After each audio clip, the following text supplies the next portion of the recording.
सुख म्हणजे नक्की काय? तर प्रत्येकाची आपली सुखाची वेगळी व्याख्या असते. कुणी निशब्द शांततेत सुखी असतो, तर कुणाला सभोवतालच्या गर्दीतच सुख दिसते. कुणाला माणसं जुळवण्यात सुख वाटतं, तर कुणाला पैसा जुळवण्यात सुख वाटतं. कुणी चटणी भाकरी खाऊन सुखी असतो, तर कुणाला पंचपक्वान्न समोर असले तरी तो अतृप्तच असतो. चंद्रमोळी झोपडीतही कुणी गाढ झोप घेत असतो, तर कुणी अलिशान एसी बेडरूम मध्येही निद्रानाशाने व्यथित असतो. एकूणच काय, तर सुख हे आपल्या मान्यावर असतं. पैसा आहे म्हणजे आपण सुखी आहोत असं होत नाही. तुम्ही आनंदी किती राहता त्याला खरं जास्त महत्व आहे. बऱ्याचदा आपण म्हणतो की बस एवढी एक गोष्ट मला मिळवायची आहे, ती मिळाली की मग मी निवांत, मग मी खरा सुखी.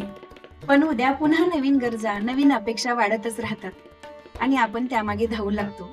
सुख हे मृगजळासारखं असतं. त्यामागे धावताना पुढं पुढं जात ते आपल्या हातून निसटून जातं. पण मी आहे तसा सुखी आहे, आनंदी आहे असं म्हणलं तर आपण कुठेतरी सुखाच्या वलयात जाऊ. म्हणजे सुख हे आपल्या मान्यावर असतं. आनंदी जीवन जगण्यासाठी आपल्याकडे खूप सारे पैसे, खूप साऱ्या चैनीच्या वस्तू असणं गरजेचं नाही. जेव्हा आपण आहे त्या परिस्थितीत आनंदी राहायला शिकू, तेव्हाच सुख आपल्या आश्रयास राहायला येतं. समाधानी राहणं म्हणजे आहे ती परिस्थिती स्वीकारून प्रत्येक कामाचा, गोष्टीचा आनंद घेणं. जीवनात येणाऱ्या प्रत्येक क्षणाचा अगदी सोहळा करणं.